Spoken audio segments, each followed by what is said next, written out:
दिल्ली मुंबई के साथ साथ अब यूपी, बिहार, उड़ीसा और झारखंड जैसे राज्यों में भी कोरोना का कहर बढ़ता जा रहा है। हर रोज संक्रमितों की संख्या एक नया रिकॉर्ड बना रही है।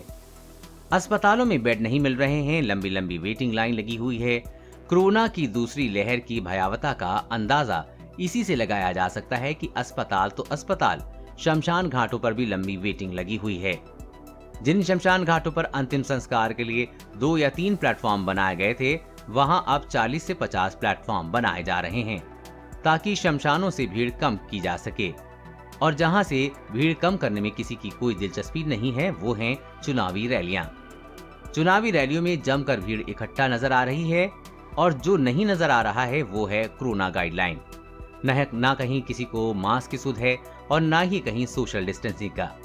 देश के गृह मंत्री और प्रधानमंत्री जो एक तरफ पूरे देश से 2 गज की दूरी और मास्क है जरूरी की अपील करते हैं, वहीं अपनी रैलियों में इनका पालन नहीं कर रहे हैं।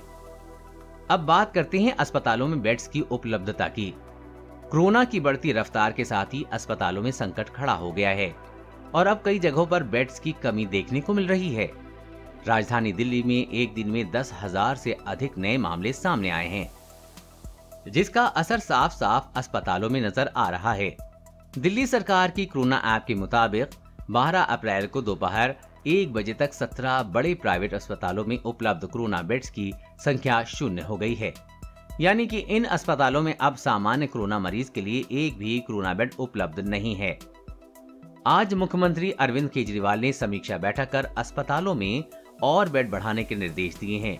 केजरीवाल ने कहा कि कई सरकारी और प्राइवेट अस्पतालों के लिए फिर से कोविड अस्पताल बनाया जाएगा। दिल्ली के स्वास्थ्य मंत्री सत्येंद्र जैन ने कहा कि पिछले साल नवंबर में सरकारी और निजी अस्पतालों में 18,000 कोविड बेड बनाए गए थे। सरकार एक बार फिर उसी स्तर पर तैयारी कर रही है। गुजरात हाईकोर्ट ने स्वतः संज्ञान लेते हुए कोरोना मैनेजमेंट पर विजय रूपाणी सरकार को जमकर फटकार लगाई है। चीफ जस्टिस विक्रम नाथ और जस्टिस भार्गव डी करिया के बेंच ने सरकार से पूछा कि रेमडेसिविर इंजेक्शन एक ही जगह पर क्यों मिल रहा है।